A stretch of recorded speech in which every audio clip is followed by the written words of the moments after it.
এই জুলাই অভ্যুত্থানের পরে এই জুলাই সনদ এখন পর্যন্ত একটি অসম্পূর্ণ জুলাই সনদ। এই জুলাই সনদ দিয়ে দায় সারা ভাব নিয়ে অন্তর্বর্তীকালীন সরকার নির্বাচনের দিকে অগ্রসর হতে পারে না। তাদেরকে এই দায়বদ্ধতা পূরণ করেই নির্বাচনের কথা চিন্তা করতে হবে।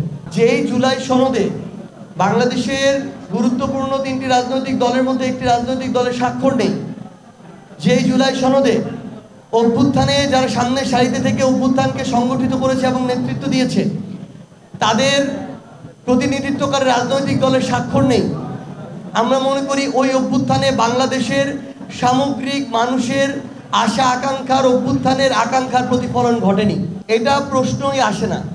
অন্তর্বর্তীকালীন সরকার জুলাই সনদ বাস্তবায়নের নিশ্চয়তা নিশ্চিত না করে, আইনি ভিত্তি নিশ্চিত না করে অন্তর্বর্তীকালীন সরকারই, এনসিপি তো পরে, অন্তর্বর্তীকালীন সরকারই নির্বাচন কেন্দ্রিক চিন্তা করতে পারে না।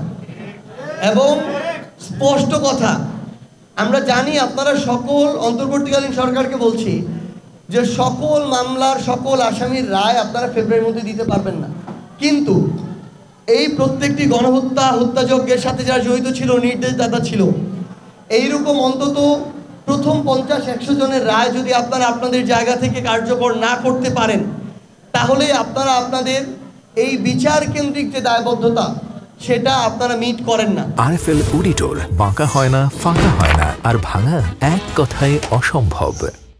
এবং সেটাকে উপেক্ষা করেও শুধুমাত্র দায় সারা ভাব দিয়ে আপনারা নির্বাচনের চিন্তা করতে পারেন না।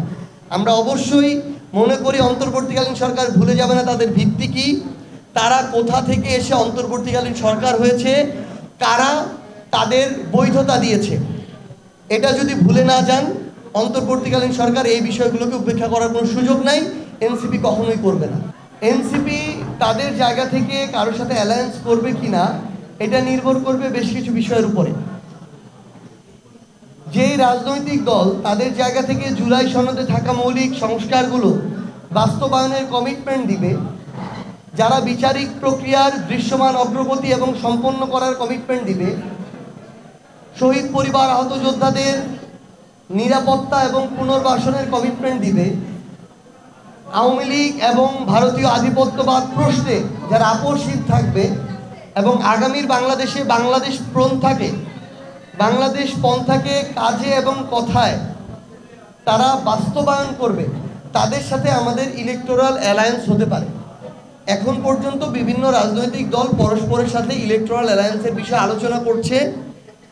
এনসিপি যদি এই কমিটমেন্টগুলো পায় তাহলে কোনো রাজনৈতিক দলের সাথে অ্যালায়েন্স হতে পারে, যদি না পায় তাহলে শুধুমাত্র কয়েকটি আসনের জন্য কারোর সাথে এনসিপি অ্যালায়েন্স করবে না, এককভাবে নির্বাচন করবে।